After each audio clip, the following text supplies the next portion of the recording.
All right. Well, hi everybody. Good afternoon or morning, depending on where you are.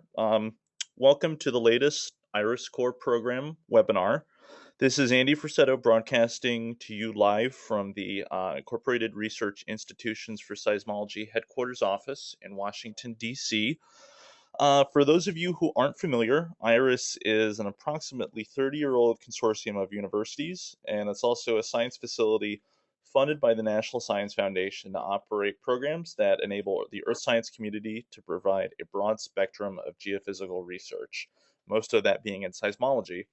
If you don't know me personally, I'm the project associate slash Swiss Army knife seismologist who fills your inbox with emails and also helps to manage EarthScope's US Array, the Global Seismic Network, and some of the other instrumentation and community engagement programs that we run here out of the headquarters office. These webinars are designed to highlight scientific results that are either directly enabled by IRIS data or resources, or represent some of the important work done by our partner organizations. What I want to point out is that previously broadcast webinars are archived. Typically, we get them up within a few days of the broadcast. And so those are accessed by the webpage I have up here, iris.edu/HQ/webinar. Go to that page, and then all you need to do is click on one of these thumbnails, which will transport you into YouTube, where you can then actually go through and watch the video. And so this one is one that has about 250 views so far. So this is just a way to catch up if either you missed one or you know a friend who might be interested in some of the work that was presented. So just to go over an outline of how this works, only the speaker and I are going to have voices today. So if you have a question as the webinar unfolds, what I would suggest is to clearly and concisely type it into the question box that's on the little pop-up GoToWebinar panel window that you're watching this through. And what I will do is at the end, I'll parse through the questions and read them to the speaker. I'll read your name in the question, and I do exercise some mild editorial authority. So if the question's already been asked, probably won't answer it or probably won't ask it again. If the webinar implodes, which has actually happened, it's going to reboot momentarily. So all you would need to do is just click on the same, sort of GoToWebinar link that you got in the registration email, and that should bring you right back into it.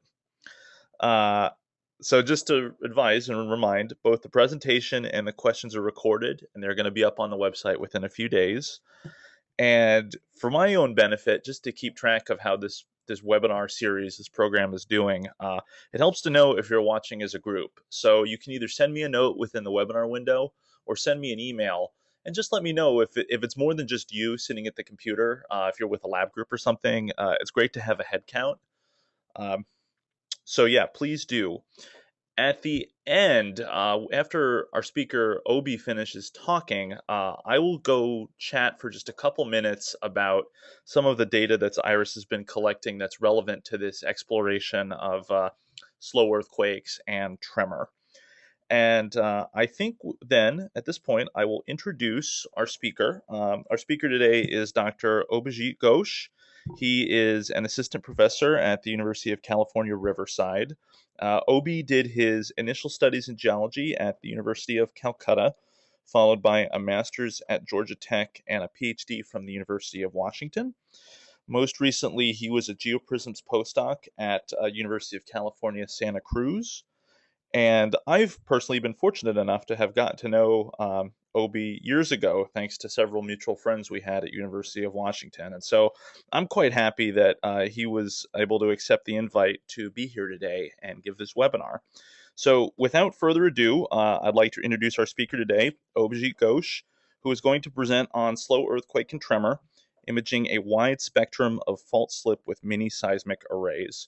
So Obi, I'm going to send you screen control, and it's going to hiccup, and then you should have audio. Well, thank you, Andy, for the introduction, and thank you all for being with me for this talk. It's a pleasure to be in the IRIS webinar seminar series, and I'd like to thank IRIS particularly Andy for organizing this and inviting me for this talk. I'm asked to talk about slow earthquakes and tremor, but really I would like to emphasize the fact that the goal is to image the entire spectrum of fault sleep. And I try to do that with mini seismic arrays. That's the story I'm going to tell. But I'll focus mostly on the slow earthquakes and tremor part, and not the regular earthquake part. But the methodology I am going to describe can work in that wide spectrum of fault sleep.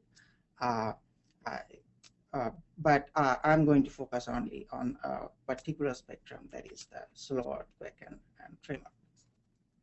So my talk would be divided into two parts mainly. The first part, I would give you an overview of slow earthquakes and tremor. What do I mean by slow earthquakes, and the wide spectrum of fault sleep, etc. And the second part, we'll take a little tour of the western margin of North American plate, and we'll stop at three spots: Alaska, Cascadia, and San Andreas Fault, as promised in the abstract. And I'll describe you some of the studies I've been doing to understand the earthquake processes in those regions. So I'll start with a very basics, earthquakes. For an example, this is a subduction zone where you can see a megathrust fault, and this is the oceanic plate that's subducting beneath a continental plate. If you have a GPS, you record the deformation, and the GPS during this time, interseismic time, moves towards the land.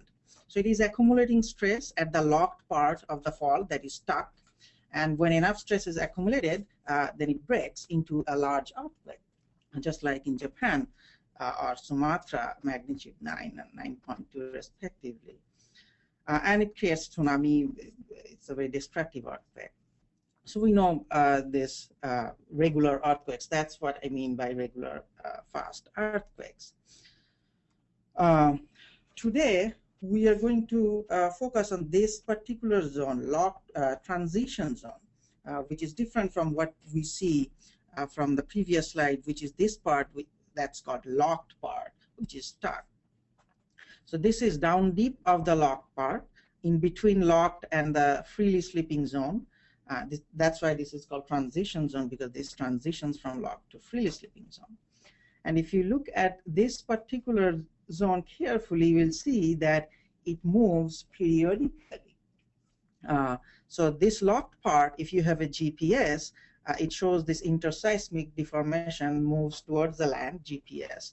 But in the transition zone, the GPS overall moves towards the land, but every few months or so, it moves towards the sea. That means that it experiences the subduction fault, experience sleep every few months or so, and that produces that sawtooth pattern that you observe. So these are the motions that we call slow earthquakes, because it's slow because instead of a few seconds, it can occur up to several months, even a year, and it radiates a seismic energy that we call tremor, and we'll see some of the examples of them. So the sawtooth pattern that you see here, that you actually see in the data, it's not just cartoon, and this is real data recorded in northern Cascadia, and this is time. This is the displacement in the recorded by the GPS, and you can see this clear sawtooth pattern. And in this particular case, it is very periodic, and it is about 14 to 15 months apart. And during these slow earthquake, we also see tremor in the seismogram, and it is spatially and temporally correlated, and thus the name episodic tremor and sleep. So slow earthquake has two components, if you will. One is the slow sleep that's recorded by the GPS. Another, it's seismic manifestation, that is the seismic tremor. And I'm a seismologist. I'll record tremor, and I will study tremor to understand the physics of fault and slow earthquakes. So what do I mean by this wide spectrum of fault slip or seismic radiation? So it turns out that fault radiates different type of seismic energy, and we have different names for them. For example, this is tremor. This is a very low frequency earthquake. This is low frequency earthquake, and this is garden variety regular earthquake. Note the time scale is different for these different events. So again, the overall goal is to kind of understand this wide spectrum of seismic radiation, but I'll focus on this part, the tremor and LFE, which is supposedly the same thing.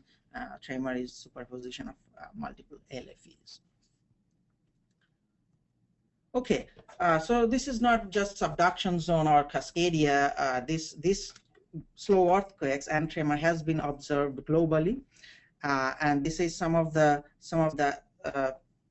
places that slow earthquake and tremor has been observed. And in this particular work, the authors define slow earthquakes broadly, but I would mainly focus on slow earthquakes on plate boundaries.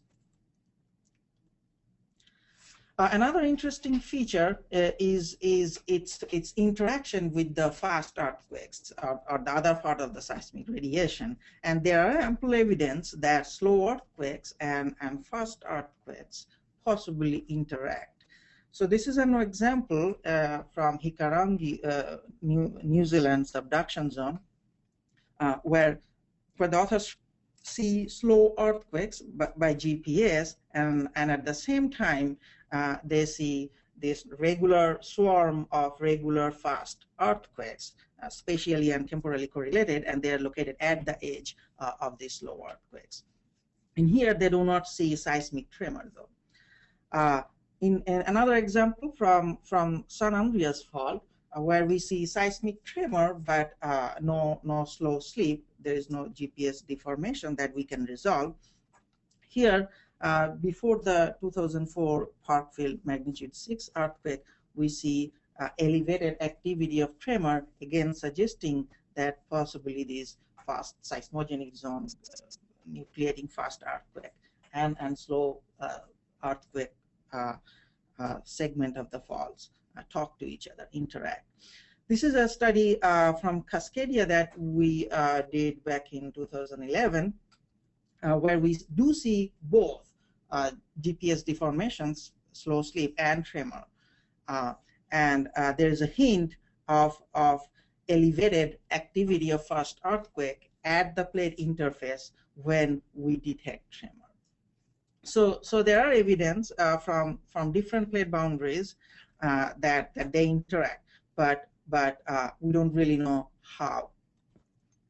And possibly the best example or the most dramatic example came from Japan, where the authors show that there is a slow slip propagated towards the nucleation zone of the magnitude 9 2011 earthquake, Tohoku-oki earthquake, and their title is actually says it all: propagation of slow slip leading up to the 2011 magnitude 9 Tohoku-oki earthquake. So the suggestion here is slow slip or slow earthquake can influence this damaging large subduction zone earthquake. So it is important to understand not just the big earthquake that damages, but also the other aspects of the fault, the full spectrum of seismic radiation that affects, that interacts with the seismogenic zone and the damaging fast earthquakes. That is important not only to understand the physics of fault, but also better estimate the seismic hazard. Okay, so the questions my studies attempt to answer are these. How does this tremor and slow earthquake fit into the overall overall earthquake cycle that includes everything: fast earthquake, slow earthquake, tremor. And more specifically, how do slow earthquakes evolve in space and time? Because I believe that gives us important clue that leads to the physics of the process. And what controls the evolution of slow earthquakes? Is it the friction? Is it the fluid? Or how? And importantly, what is this mode of communication between fast and slow earthquakes? How they talk to each other and how we can understand that. Okay, so a closer look on the regular garden variety earthquakes and tremor. With regular earthquakes, it's impulsive. You can identify the first arrival of different phases in here, P waves and S waves, and you can identify them in different stations, and you can locate it. And people have done it for many years. In contrast, this is tremor, and note the time scale difference. This is 1.5 hours of tremor in San Andreas fault, and you can see it is not impulsive. It's an emergent signal, almost like noise, but it is coherent across hundreds of kilometers and many stations. So that's the difference, and that makes tremor a real challenge to locate, because that's kind of the fundamental thing we want to know first. Okay, where it is located and when it is occurring. But it turns out it's not that easy to do. And why is that? Because mostly standard earthquake location techniques alone do not work. So you have to come up with a new innovative way to detect and locate tremor. And because mainly there is no obvious impulsive arrivals to pick. It's emergent, and often it's barely above the noise. And it does not have a clear beginning or the end because it's not impulsive. And it can be really hard to reliably discriminate between cultural noise and tectonic tremor. So these are some of the challenges we face when we try to detect and locate tremor, or in general study tremor. But we have some methods to detect and locate tremor. By far the most widely used one is called envelope cross correlation method.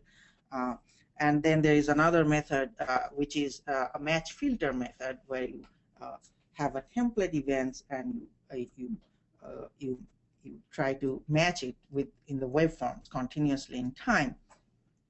And both these methods rely on the standard network deployed instruments, and they use that data to detect and locate tremor.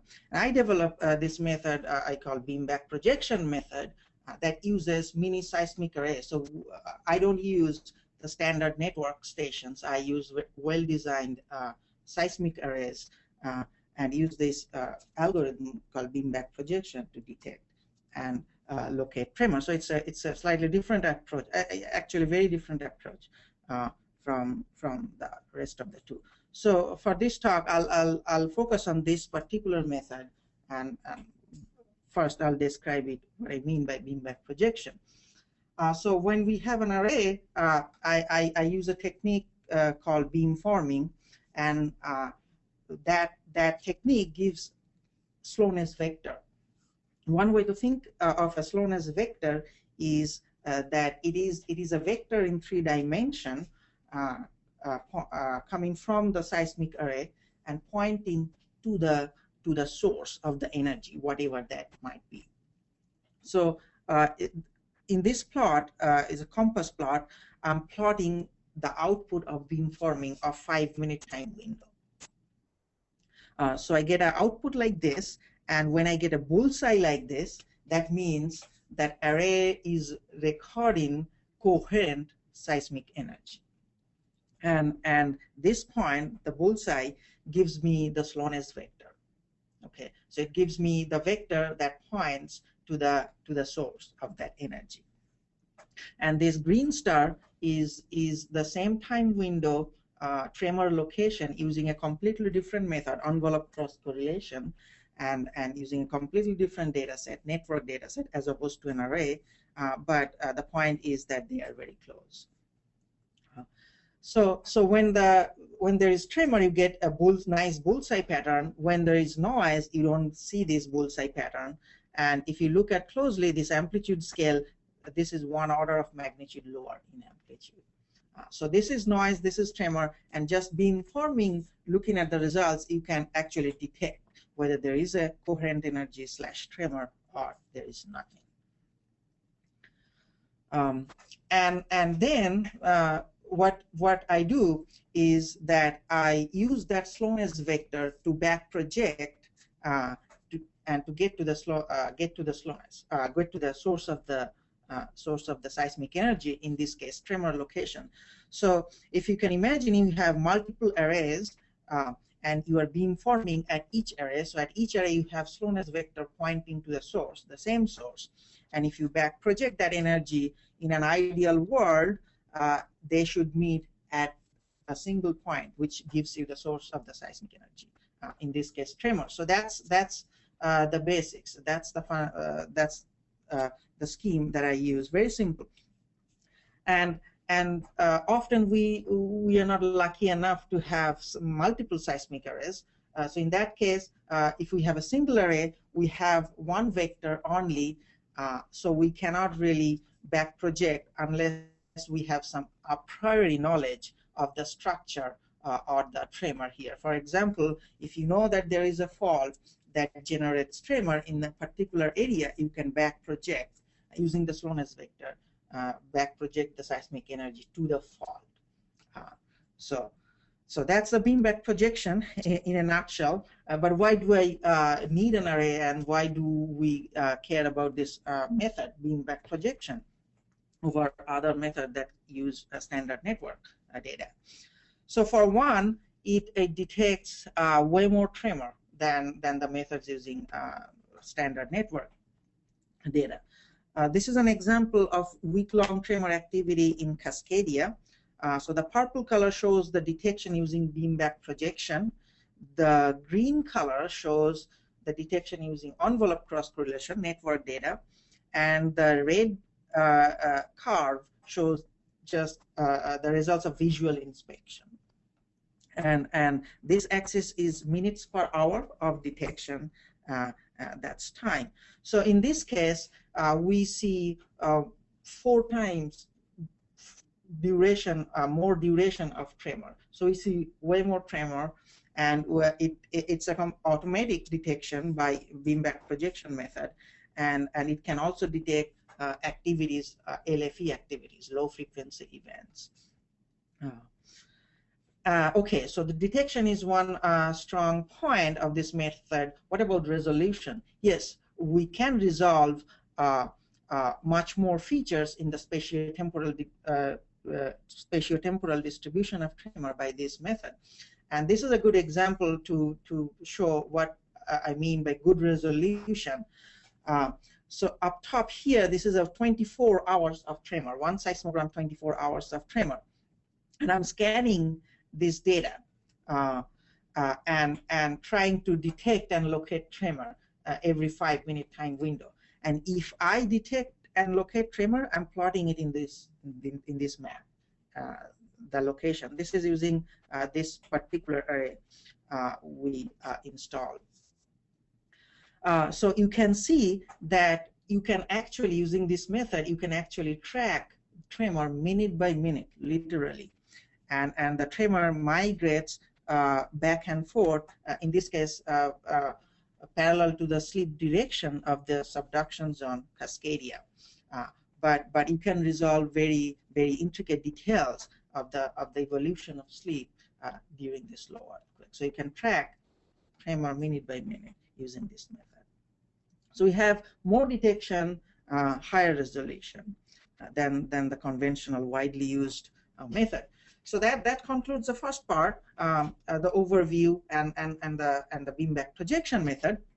So in the second part, we'll take this little tour of the western margin of North America plate, and we'll stop at Alaska, Aleutian subduction zone, Cascadia, and San Andreas Fault, and show you some of the results of the study I have done in these areas. And I should mention that some of the results are very preliminary, and these are young projects. So please keep that in mind. For no particular reason, we'll start from the north. We'll first go to Aleutian, and then Cascadia, and the last stop would be the San Andreas Fault. So a little bit about Alaska Aleutian subduction zone.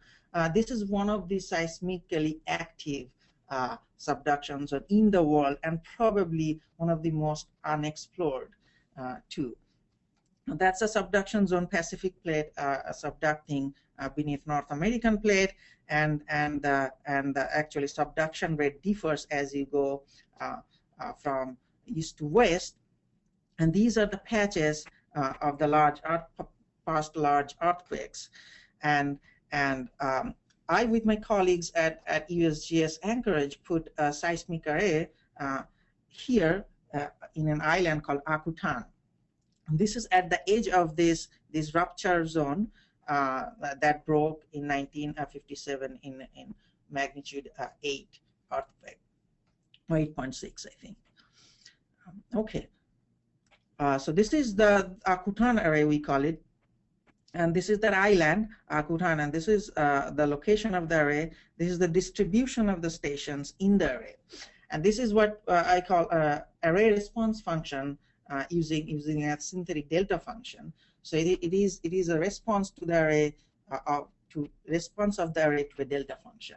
So this tells you about the resolving power of the array. If this is very focused and there is no side lobes, then it means that the array is very good and has high resolving power, which it does in this case. So that's where array designing comes into play.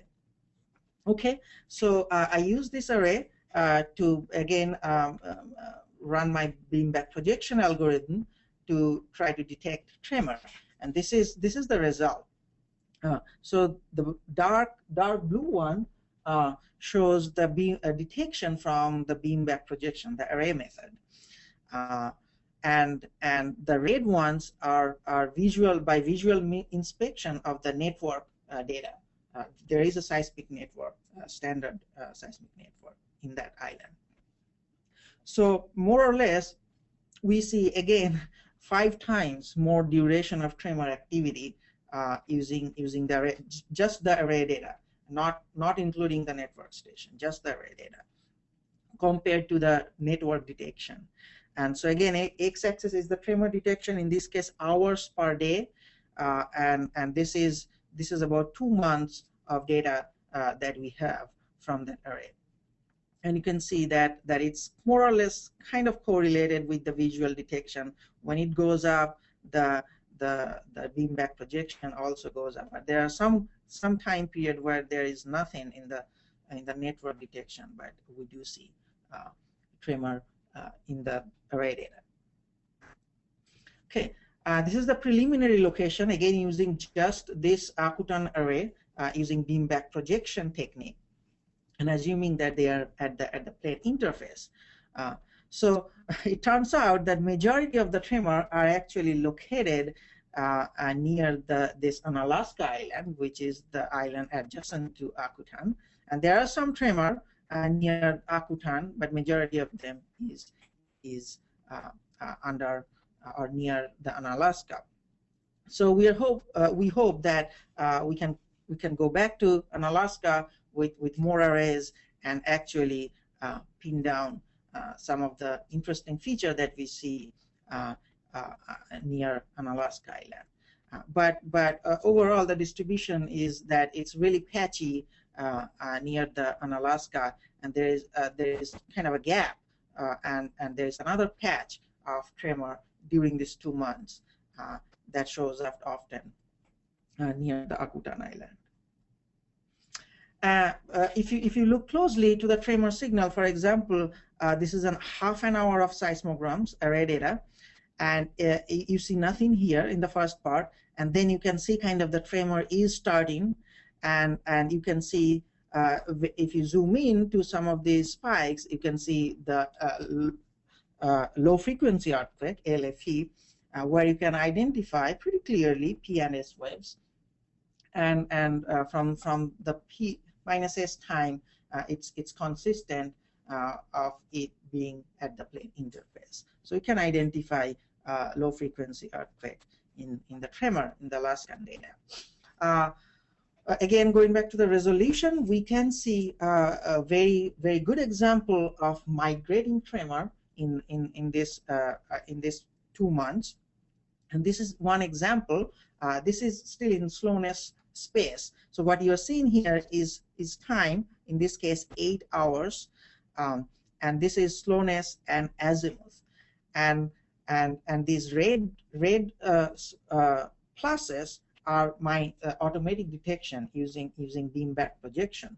So what this means is that the slowness are kind of random here and here, and the algorithm didn't detect any tremor, but you see a pattern somewhere in the middle where actually this beam back projection algorithm detects tremor, and it shows a very steady migration in slowness and azimuth space both, and that's very typical of tremor migration.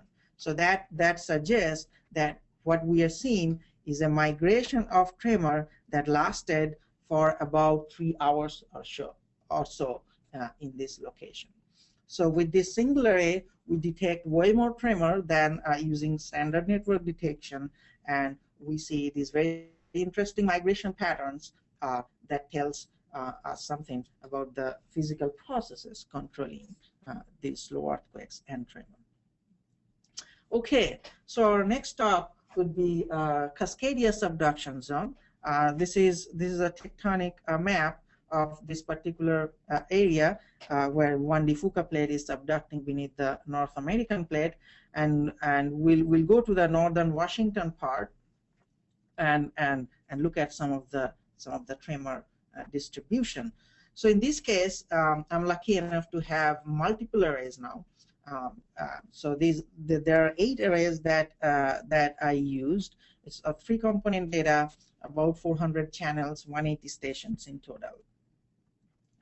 So what I did with this multiple array is that I use these arrays using this multi-beam back projection method to effectively map and track the slow earthquakes for 2 ETS event and one entire inter-ETS time period where there are lots of small tremor episodes. So this is one of the small tremor episodes that I imaged with multiple seismic arrays, and what you see is how this algorithm can actually track the rupture during the slow earthquakes, even for smaller episodes. This is one of the smaller episodes that lasted for a week or so.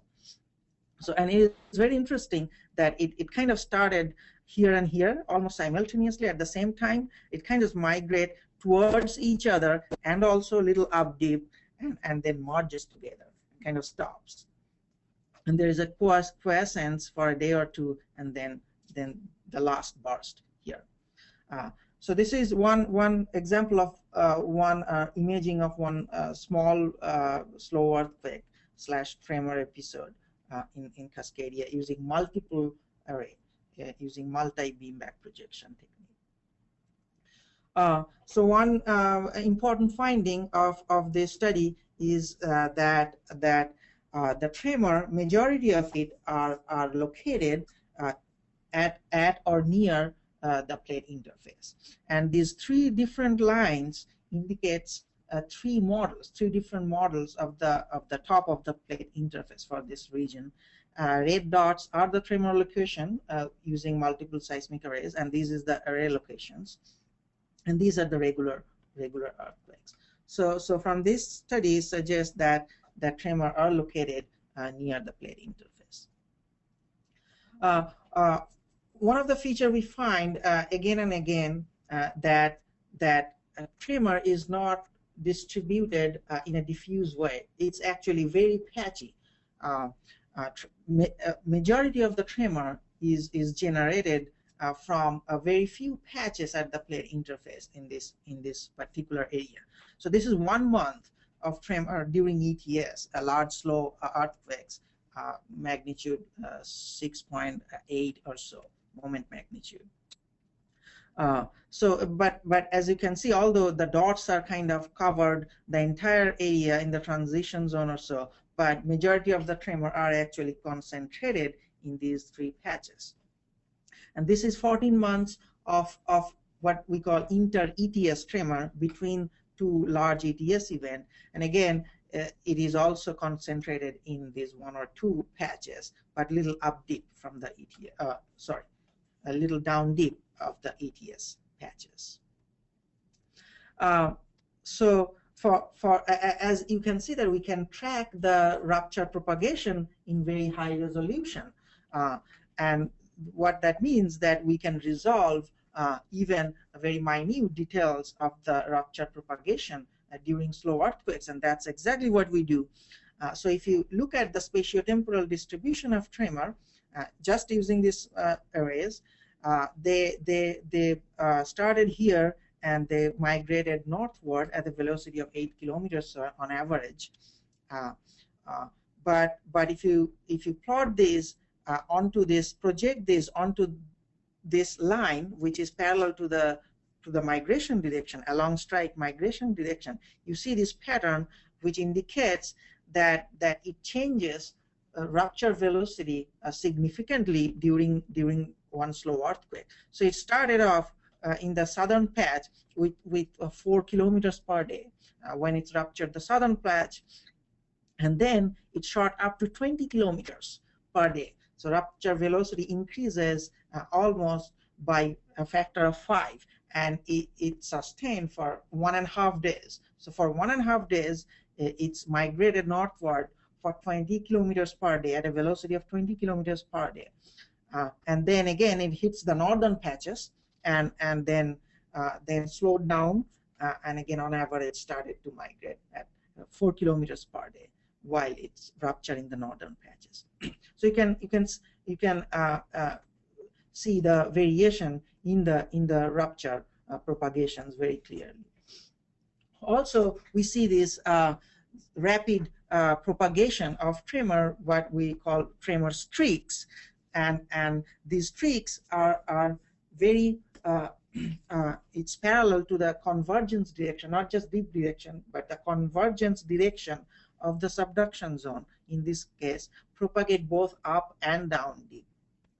So this is one example where tremor rapidly propagated down deep from here to here in 45 minutes or so. And this is another example. These streaks lasted for more than 1.5 hours, propagated up deep from here to here. So if you plot all the locations, they show a preferential direction which is parallel to the convergence direction of the subduction zone. So it's a semi-continuous propagation, rapid propagation of tremor that we are seeing, and the propagation is in the order of in the velocity, shows a velocity of typical velocity of 50 kilometers per hour, as opposed to on average 8 to 10 kilometers per hour that we see long-term along strike propagation of rupture. So tremor behavior varies over different time scales. So this is a time scale log. This is minutes. This is 12 hours. This is days, 7 days, 15 days. So if you look at a few minutes, then or even an hour, then it propagates rapidly at parallel to the slip direction, and I call it tremor streaks with a velocity of 50 to 100 kilometers per hour. If you look at a day or several days time scale, then you see that tremor migrate along strike with a velocity of 8 to 10 kilometers per day. It's like propagation of rupture during slow earthquakes that we saw. And if you look at in a larger time scales, a longer time scales, 7 days, 15 days, months, years, then you see these patches of tremor in the plate boundary that produces majority of the tremor. Okay.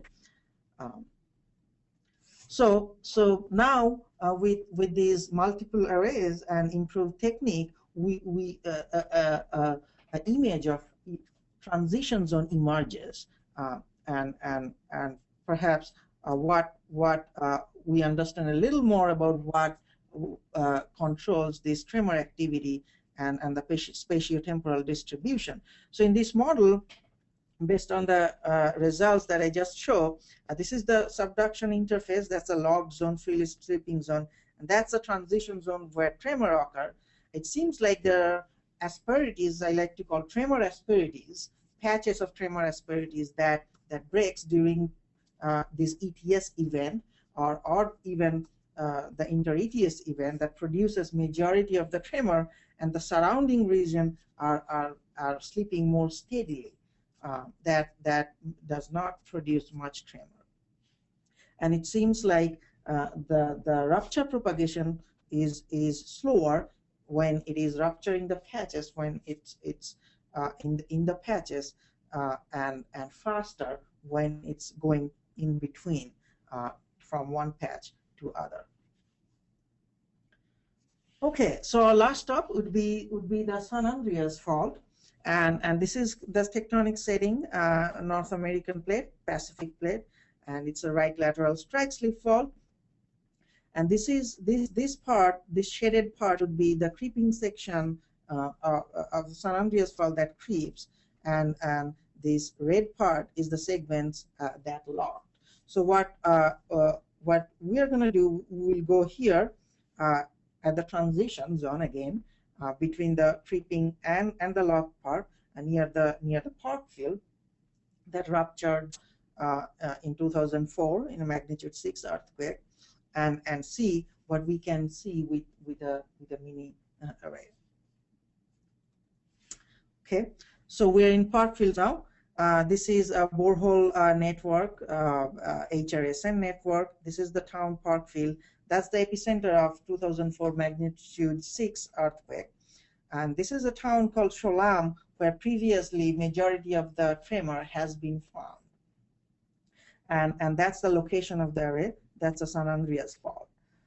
So from previous studies, we know that Sholam has been the hot spot of tremor activity here. There are some activities along this fault, but really it's a unimodal distribution along strike. So there is majority of the tremor occur on the Sholam. So that's again the array response function of this particular array, and it's again really peaked and has very high resolving power. So the result I'm going to show from this array is for only first 26 days of this array. The array is still running, and we are recording data, but this is a preliminary results from the first 26 days only. So here I'm again using the beam-back projection method to detect a tremor, and this is the tremor detection. Tremor detection, this is in minutes per day, and this is 26 days in time. To compare, this is the same time period, minutes per day, but now this is using the standard network in this particular area by Nadal and Wilhelm. UC Berkeley group led by Nadal has this automatic wonderful detection and location algorithm that detects and locates tremor regularly using standard envelope cross correlation method. So if we compare these two detection, again we see 5 times more detection in the duration of tremor activity, just using the single array, not using any of the network station. And this is the standard detection in this area, standard algorithm in this area using the standard network. So the array sees 5 times more tremor. So a little more closely, the spatiotemporal distribution of tremor. This is this 26 days, and now this is azimuth with respect to the array. So it's still in the azimuth and slowness space. So what we see is that majority of the tremor is concentrated in this azimuth of around 100 and maybe 350 or so. And if you zoom into one of these vertical lines, you will see interesting thing like this. So I zoomed in to this particular vertical line in here, and what I see here is this time scale in minutes and azimuth, and a variation. It's just a very steady variation in azimuth over time, in this case 20 minutes or so. So that indicates that tremor is migrating along the fault at a velocity of about 50 kilometers or so. And this is similar thing, but at a different direction. So we see this kind of streaking behavior in the array data with beam back projection method very frequently, even within these 26 days, and we see it both propagating towards and away from the Parkfield rupture zone. And very interesting feature is the long strike distribution of tremor that we see from the array. So now I kind of rotated the San Andreas fault, and this is in scale, and this bar diagram shows the distribution of our tremor in terms of duration along strike. So as expected, we see a peak under Sholem that is consistent with the previous results. But what is interesting that we do see another peak that appears to be under Parkfield, which is the seismogenic zone, the patch that ruptured in a damaging earthquake in 2004. So it appears that there are at least two. It's a bimodal distribution, and at least there are two patches of tremor, and one might be under the seismogenic zone. This tail end is due to the fact that tremor is kind of going away from the visibility of this area. So this is probably not real. This is just we are going further away from the seismic array. So another way to look at this information is to get the azimuth and slowness side by side, and what we see is that this bimodal distribution, one here and one here, and this is now azimuth and this is tremor count. So if you back project this azimuth, it goes right into the San Andreas fault where I just show. So that's good, but look at this one. This one is at azimuth 200 to 270 or so. That is not towards the San Andreas fault. That is away from the San Andreas fault, towards actually a different fault where San Simeon earthquake occurred. So this we see this source. This is completely automatic beam back projection algorithm, and it is coming from deep, so it has a small slowness value. So we might be looking at a new off-fault tremor source. At this point, this is very, very preliminary, but we do see a persistent source coming from a different direction from south. So we are investigating that at this moment. Okay, so in summary, tremor behavior is complex, but with distinct identifiable patterns over time scales of weeks to minutes. So it is important to realize that that it has identifiable patterns and it varies with the time scale.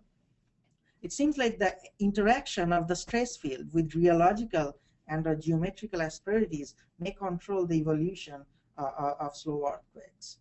And it is very important, in my opinion, to understand this mode of communication between fast and slow slip earthquakes.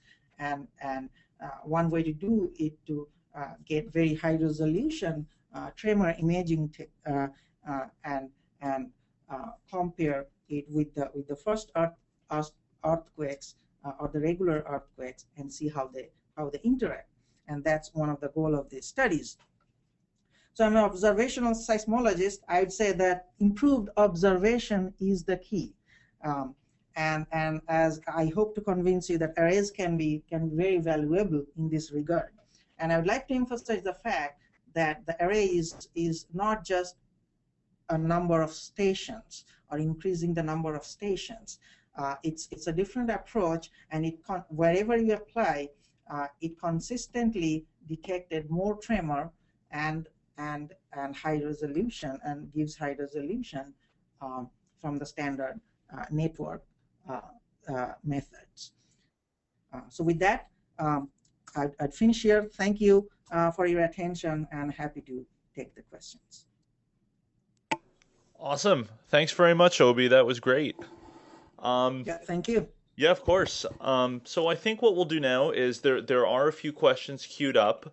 What I'll do is just switch over back to my monitor for a couple minutes just to chat about some of the Cascadia data set that's being assembled right now, which I think is very relevant to a lot of these studies.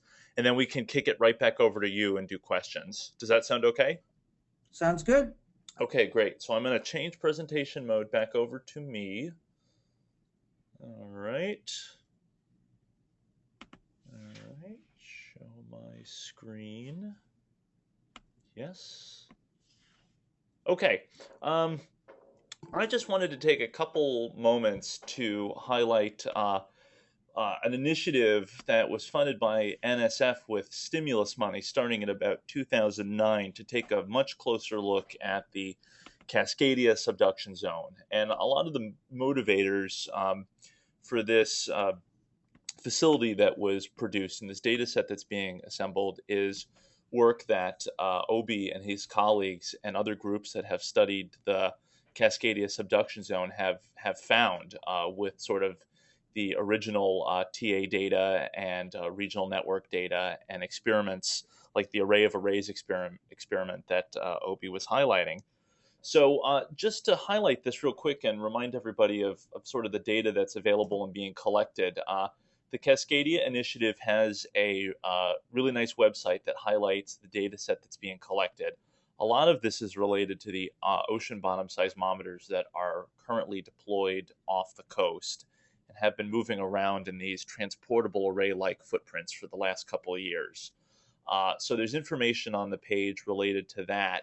And then on the IRIS side of things, we've been operating a reoccupation of about 30 transportable array sites that were put back onto the continental margin between Washington, Oregon, and Northern California, starting in about 2010. So I'm just going to pop up. This is a Google map from our metadata page.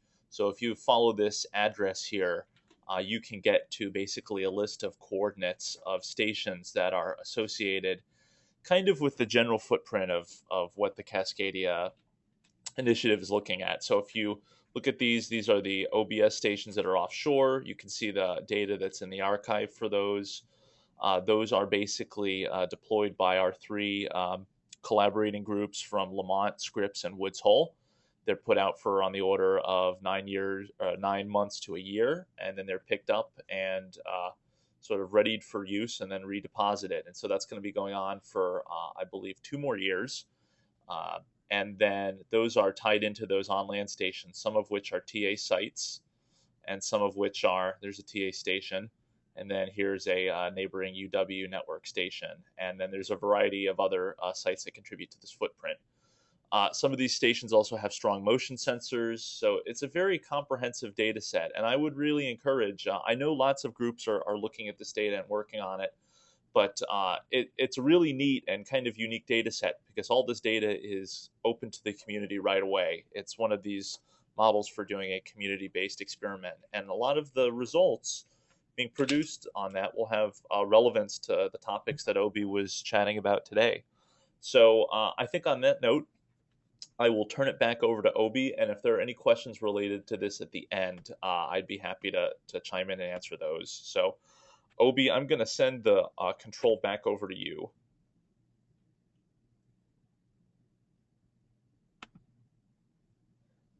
And we have plenty of questions. All right. So, are you ready for these, Obi? Yeah. Awesome.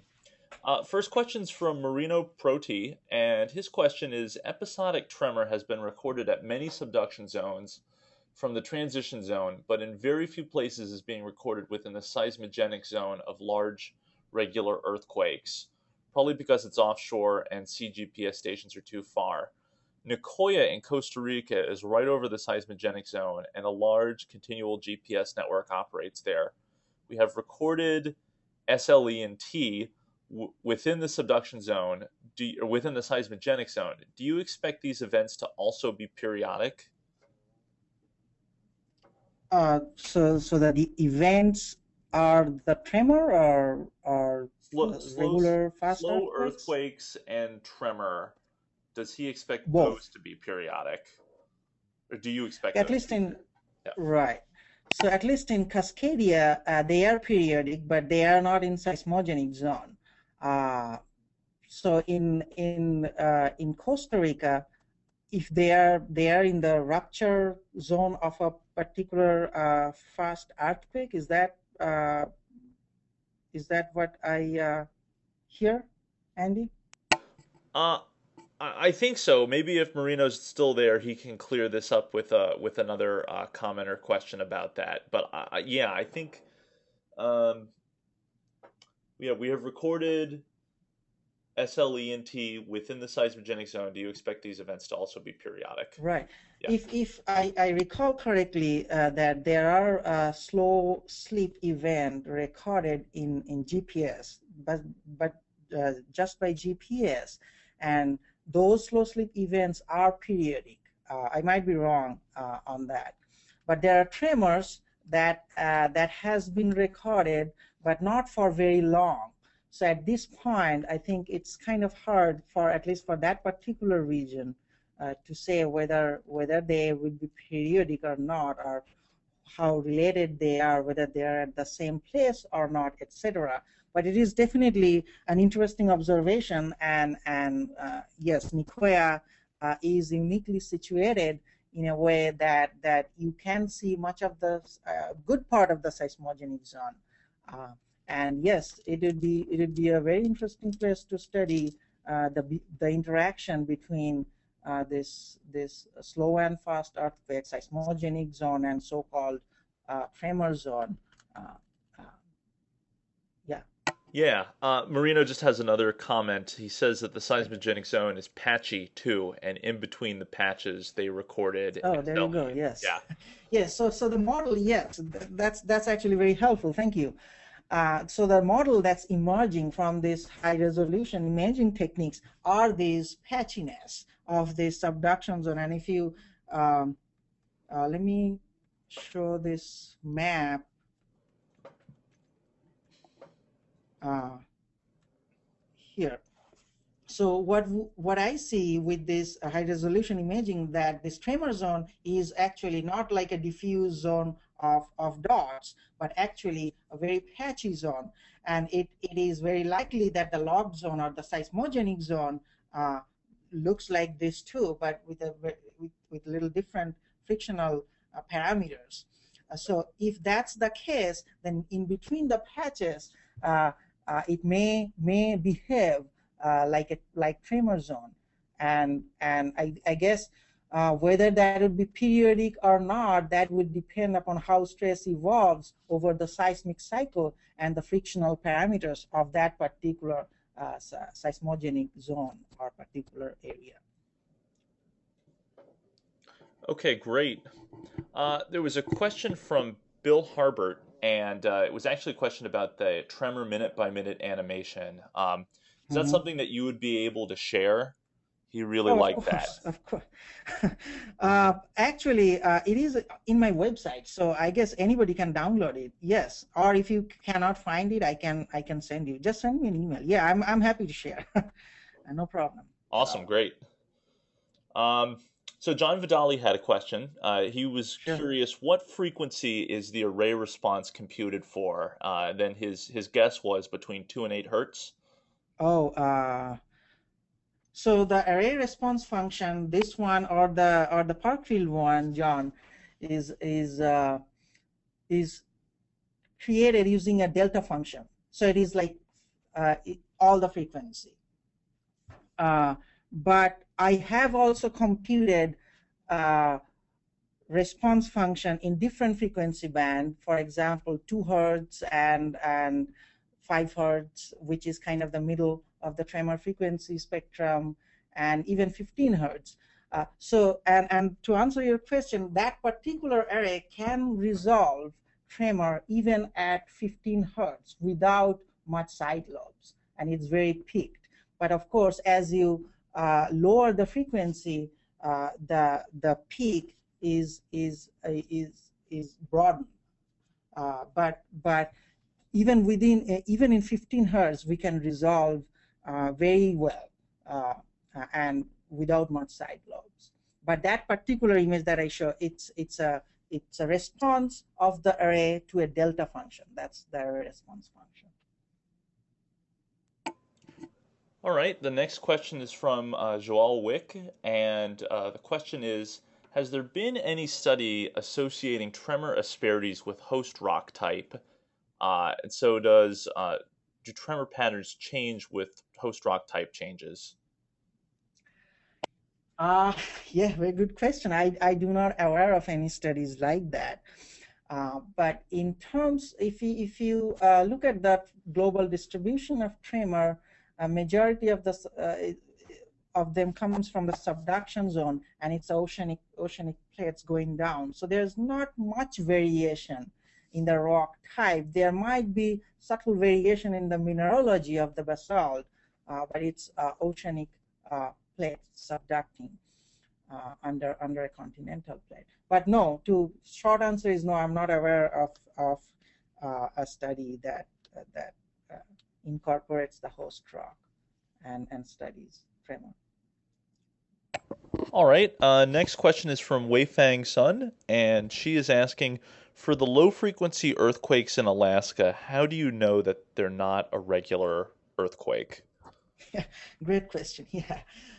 Well, first of all, the frequency content compared to the fast microseismicity, so fast small earthquake in Alaska, they are rich in low frequency. So they are depleted in high frequency compared to a small earthquake in the same region. And another indirect evidence comes from the fact that it is embedded within the tremor signal. So if you look at this plot, then you see nothing here, and you see kind of tremor is starting, and this is the spike that zoomed in here. And this spike is actually LFE, so it's embedded within tremor signal, and it is depleted in high frequency. That's to me, that's the two evidence based on which I'm calling it a low frequency event. Of course, we'll do further studies and more detailed study to confirm that. Okay, the next question is from Mouse Ruish, and she's asking, what were the sensor types in Alaska and the California arrays?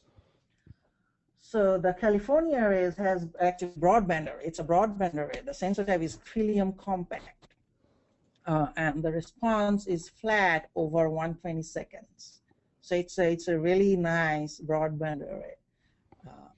For the Alaskan one, it's mostly 6 TDs. It's a Grolp instruments, short period, but for tremor studies, it is fine. It response is flat above 1 hertz, and we see mostly tremor, and most energy is focused concentrated on 2 to 8 or 10 hertz. Okay. Next question is from Weifang Sun again, and she is asking, does the propagation of tremor always imply a rupture front propagation? Propagation of tremor. So there, I guess I have talked about at least 3, if not more, type of propagations. One is this slower along strike propagation. That is like a rupture propagating during a slow earthquake. Another propagation I talked about is tremor streak, which is a more rapid propagation with a velocity of 50 to 100 kilometers per hour. So modeler like Alan Rubin and Pablo has actually modeled this kind of strict behavior, and one of the idea is that yes, the rupture propagation, the tremor front might be mimicking the rupture propagation during the slow earthquake, and this rapidly propagating tremor streaks are the rapid evolution of sleep at the edge of this rupture propagation. So that's one model. Okay. Next question is from John Vidali again, and he is asking: does the off San Andreas activity that you see correlate with the off fault locations found by Bob Nadeau? Off fault location, Bob Nadeau. So Bob Nadeau's tremor locations, they're kind of it is a blob rather, but I think one possibility is that's because of the location uncertainty, and perhaps majority of them are in the San Andreas Fault or nearby, at least. But the off fault tremor that I detect is coming from a different direction. It's not even from the at the direction of San Andreas Fault. So I think it is unlikely that it is from the San Andreas Fault, and if it is off fault, it has to be at least 10 kilometers away from the San Andreas Fault, because our array is about 8 to 8 kilometers away from the San Andreas Fault. Okay. There were a series of questions related to some of the logistical considerations for the arrays. So the first one is from Mouse. She was curious, what is the range slash distance of tremor detection when you're doing that? So it's highly dependent on the amplitude of tremor first, then the noise level of that particular site that you are putting your array in, and the scattering properties of the particular area that you choose to put your array in. So in most cases, I would say that I can see tremor 50 kilometers away from the array. But of course, for example, in Cascadia, I see tremor even farther away from 50 kilometers. And mostly because it's louder, especially when there is an ETS, I can see tremor significantly far away from 50 kilometers. But in San Andreas Fault, the tremor amplitude, I think, at least from that small time period that I have analyzed so far, it seems like the amplitude is smaller. But I can still see about, so if you look at this plot particularly, so I can see from this to perhaps that. So again, about 50 kilometers, and this tail is probably not real. So I can, in this area, in this part, I'm seeing only the high amplitude tremor and not the smaller amplitude tremor. So if I have to pick a number, and that number would vary depending upon where you are, I would say about 50 kilometers or so. But yeah, keep that in mind, that it will vary depending upon how well your array is designed, where you are, the scattering properties, and the heterogeneities in the geology. All right. Related to that, Edmundo Norabuena was curious if you could describe a little bit more about the geometry of the array, how many elements per array, the spacing, and then Mouse had a similar question to that, and also just sort of general factors that you considered. Yeah, sure.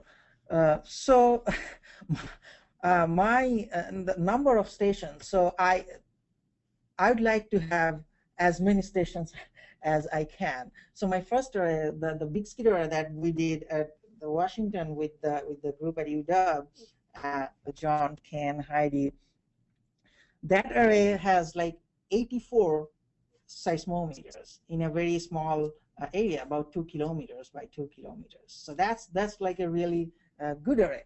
But it's mostly determined by what's available, at least in my case. So for example, the array of array, majority of the station has between 15 to 30 stations. But in Alaska, we have about 12 stations, I think 13 stations or so. So it based on what the available stations are, and also the geometry. There is no regular pattern or fixed geometry. It is highly determined by the logistics, especially in a place like Alaska, for example, where the helicopter can land and things like that.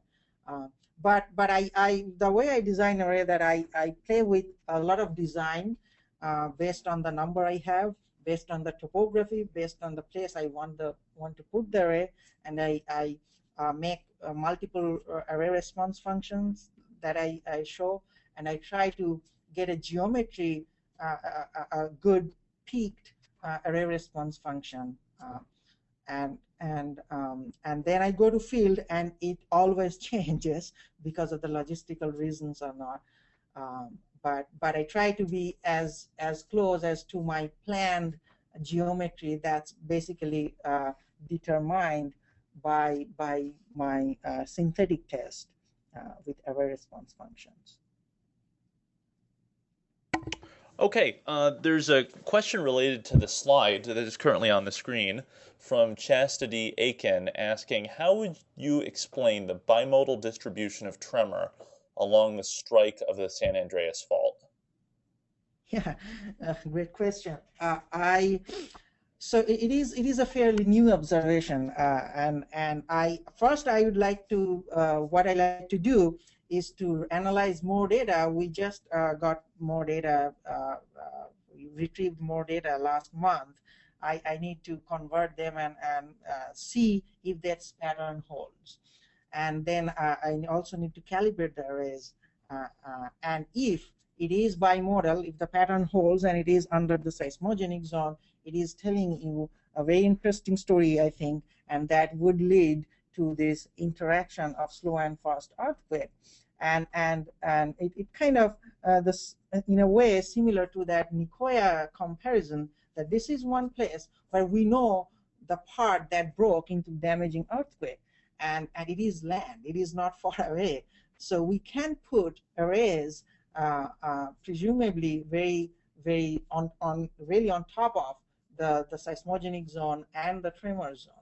And if you see this interaction, that might tell us something about how seismogenic zone and slow earthquake zone talk to each other. All right, next question is from John West, and he is curious, do the locations of tremor patches change over multi-year timescales? Yeah, that's a great question. In Cascadia, we have multiple arrays for two ETS, and during those two ETS, as far as I can tell, it did not change. But it's only two ETS, and so it's a very important question whether it evolves with time, because that means that the frictional heterogeneities are changing over time scale. But to answer this question, we need to have multiple arrays permanently so that we can have enough time period to see the tremor activity in great detail and answer some of those questions. But really, we have just started. Tremor has discovered in 2000, like 12, 13 years ago, and this array technique that I developed is maybe 5 years old. So we are just starting, but it's a great question. It's a very important question, but to answer your question, we need more time and of very high resolution array observation, like we did in Cascadia or San Andreas Fault. But we do not have that at this point. So we do not have enough observation to answer your question, but I would definitely pursue more permanent array in long run. All right, we have a question from David Bickert at Leeds, and he is curious, when using a single array, is the fault interface used to constrain the location of the tremor? And if not, do you find tremor for Alaska located at the interface? So whenever you have a single array, you need to have some a priori information of the tremor. So in Alaska, we have only one array. It's a solo seismic array, and I assumed that it is at the plate interface. It is supported by studies that has been done using autocorrelation method, where Brown and others found that it is located at the plate interface, and also supported by the fact that the LFE that I found in the tremor signal has a S minus P that's consistent with tremor slash LFE being located at the plate boundary. So in Alaska, to locate tremor, I assume that it's at the subduction plate boundary. All right. Kind of a related question from Thomas Braun is asking how you do the back projection. Is it using a 1D model to fix depth? Yeah, I basically ray trace and use a 1D model, but you don't have to use 1D model. If you have 3D model, that's great, but majority of the places we do not have a good 3D model, so I use 1D model and then I ray trace. Now it's I probably have a slide. It's more complicated than it sounds, and I can do 1 hour lecture on how this algorithm works, but I am trying to find a flowchart that might describe a little bit of how beam back projection work. But in short, yes, I get the slowness vector, and I use I don't know if you can see. Oh, not this one, not this one. Okay.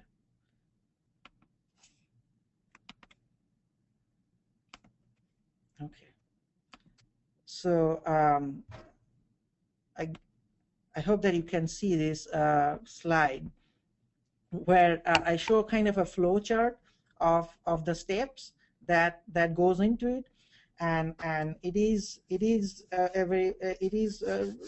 the concept is really simple, but the implementation is not. So there are many parts where you detect, and then you eliminate the earthquake signals, then you make sure that the arrays are seeing the same tremor source, because it can see multiple sources occurring at multiple times, and then you say that you flag it as a tremor and not something else.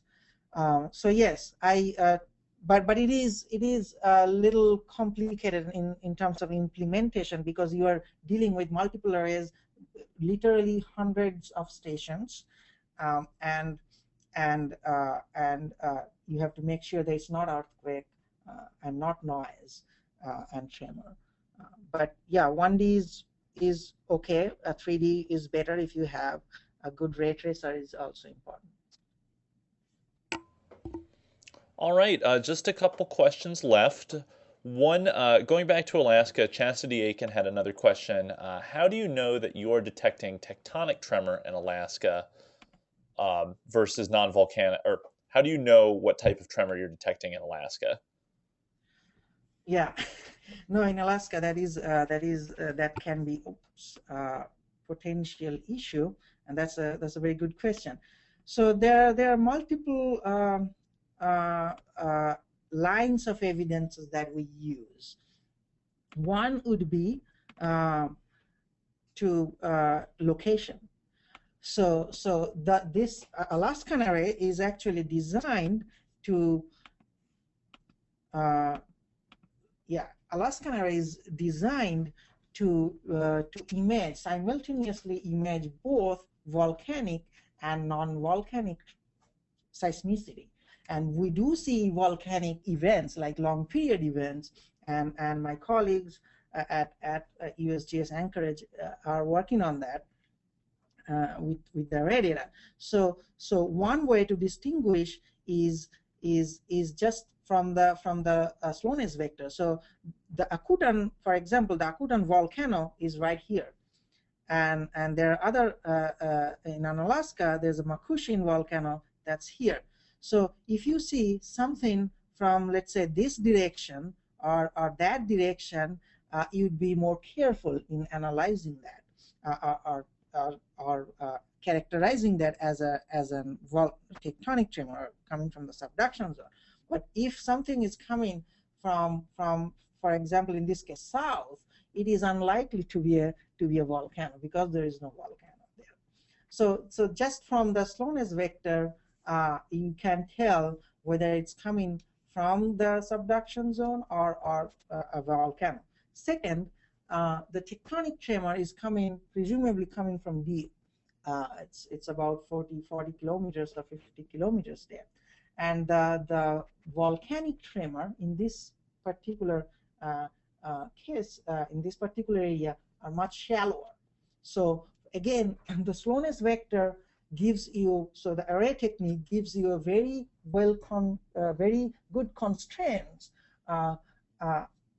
to distinguish between shallow seismic energy, whether that's noise or something that you're interested in, and deep seismic energy.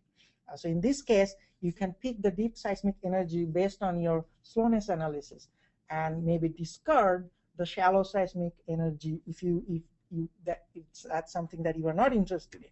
But my volcanologist colleagues, they actually are interested in this shallow volcanic energy, and they are working on that. So this is a unique array in the sense that this is designed to simultaneously pick both, and we have a mechanism to distinguish based on their analysis.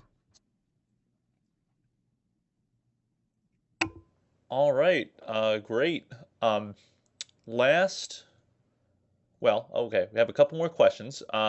Second to last question is from Phil Wanamaker, and it's a general question. What's the latest on the existence of slow earthquake and its correlation with tremor in the active southern Cascadia area of Northern California / southernmost Oregon? Correlation. As far as I can tell, the slow slip patch, or the patch constrained by the GPS data, and the tremor has overlaps, significant overlaps, if not completely. So in other words, it kind of varies because of the way you do the inversion and smoothing. But as far as I know, they are either completely or perhaps significantly overlap, the GPS slow slip patch and the tremor patch from seismic data.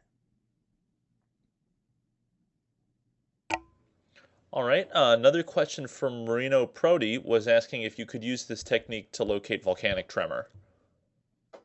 Yeah, so the nice thing about this technique is it does not care about the source or the source mechanism, or even whether it's a fault or not. It could be anything.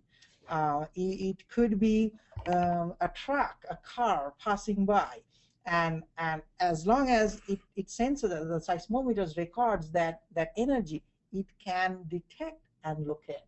That's a nice thing about it. It does not require impulsive event, impulsive arrivals, or does not depend on the source mechanism.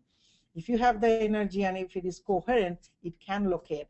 And not only that, using these analysis, you can determine what is signal to you and what is noise. So in my case, my signal is that's coming from deep, and I discard all shallow energy. But if you're a volcanologist, for example, then you might want to actually look for those shallow energy that's coming from the volcano, and not the deep energy. To you, that might be noise. So to answer your question in short, yes, you can very easily use this technique, this particular technique, um, to to uh, to study volcanic tremor, to detect and locate. Um, and this particular array in Alaska is designed to do that. It is located and designed to simultaneously image both tectonic tremor and volcanic seismicity. And actually, in this case, also some geothermal activities. So it is a multi-purpose array. It is a very challenging thing to do, but it's very exciting and very rewarding. So yes, you can use the array in many different ways. All right, awesome. Well, last question is from Dean Childs, and Dean is curious if these tremor results are able to be integrated into the hazard assessment of different regions. Not that I know of. I have heard people saying that and thinking about that. I'm sure people are thinking about that. There are studies on this, but I think at this point it is not clear how to incorporate this new information, and these are new informations in the reliably in the hazard assessment map. But I think it is going to be in future as we know more about the tremor. And that's why this kind of research is very important. If you remember my summary, one important question that I would like to address, or I'm addressing in all these studies overall, is how do they communicate with each other? And that's very related to what you are asking, how it translates into the seismic hazard. So at this point, I think no, tremor, this information about slow earthquake and tremor has not been incorporated in the hazard map. But as we know more about the physics and the interaction between them, I'm sure it will be much more clear that we at some point somehow need to incorporate this. All right. I have no more questions. I do have a Okay. lot of nice comments that people had written into the chat box saying that they really enjoyed the talk, which I agree with. It was a great talk, Obi, and I really appreciate not only Great. Thank you. the thorough overview that you did and how you did it, but also it was a great Q&A session. So I think people got a lot out of that. So I really appreciate that. Great. I enjoyed it too. No, these are all great questions. Thanks again for organizing this. Yeah, thank you. So everybody out there, thanks again for coming. And this is going to be finished recording in about 2 seconds, and then it'll be posted on our webinar page by next week. So if you know somebody who missed this, that's where you can point them to. And then next Wednesday at 2 p.m., we will have a webinar on induced seismicity using data from the TA in Texas, and the speaker will be Cliff Froelich. So yes, lots of nice comments from everybody. Thank you very much for coming. Thank you, Obi, again. It was wonderful, and I'm sure I'll see you soon, if not at AGU. Yeah, yeah, my pleasure. Thank you. Take care, everyone. Bye bye.